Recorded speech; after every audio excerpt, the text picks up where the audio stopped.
Good evening, everyone. Today is day 23 of my 90-day video blog challenge.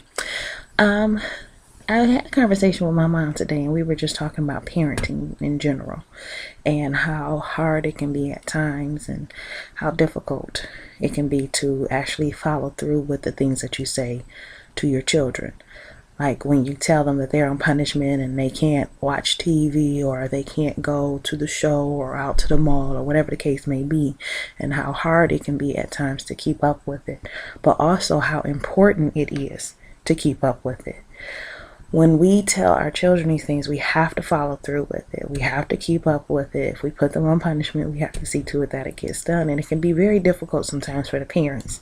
You don't really want to torture your children, but at the same token, you want them to learn a lesson and you want them to understand what it was that they did that was wrong, or what it was that they did that could have harmed themselves, or whatever the case may be. And as children, you don't understand what it is that your parents are doing or why, because your experiences are so small that you just don't get it, and your parents have been through things, they've seen things, done things, and it's really their hope that you never experience some of their worst moments. As like they always say, it's an old saying that parents always want what was best for you, and they want you to have what they didn't get. And so as parents, you strive for that. You don't want your children to struggle if you struggled. You don't want them to have a hard time, or you don't want them being in situations where they have to make decisions that could really affect their life. Like being out on the streets and doing your little hustles and things like that. So it's a lot that goes into it. And like I said, kids just don't always understand that. But as parents, we have to understand that. We have to know that, and we have to keep to it. If you tell your child that they can't watch TV for a week, then you really need to make sure that they don't watch the TV for the week. And it's not just the parent who put the child on punishment, but anybody who cares for that child should go along with it. Because like they said, it takes a village to raise a child.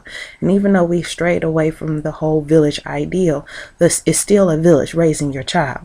Because if you're not with that child 24 hours, 7 days a week, then somebody else is with them. Somebody else is watching them and watching over them. Whether you're sending them to school, whether it's daycare, latchkey, a relative's house, friend's house, whatever the case may be, you're putting that child in someone else's care, and therefore they are part of your village raising your child. And so you need to be on the same accord. So like your grandparents, if you take your child over to your parents' house and they spoil them to death and they're not listening to what it is that you're doing, or what you put in place for them as their punishment, then they actually are doing more damage than they are good. And it can be really hard for grandparents, to not spoil the child and not go along with it. And I remember when my kids were younger, my parents used to beg, like, oh, please, while they're over here, can they please, not be on punishment? And I had to be a stickler. No, they're on punishment.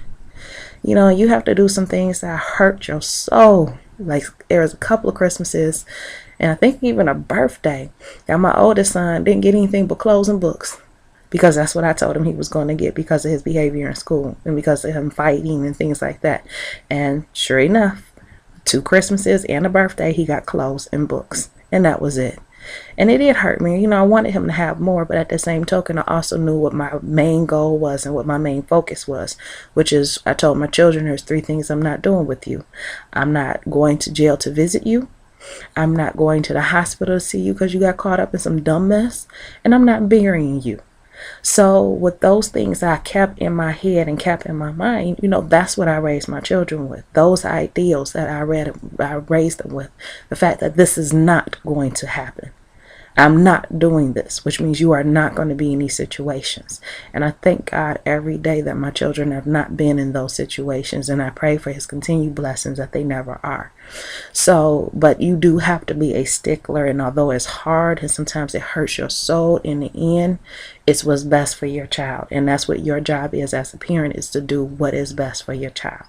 So that's my message for tonight. And I hope somebody can take something out of it and, take it with you when it comes to raising your own kids. Because nobody can tell you what to do. We can only make suggestions. And it's all in good, in it's all, I can't even say it, but it's all for the benefit of you and your child's relationship and how your child turns out. Again, my kids are 16 and 18, so I did it for a long time, very long time, and still doing it. It doesn't stop just because your kids get older. You still do it.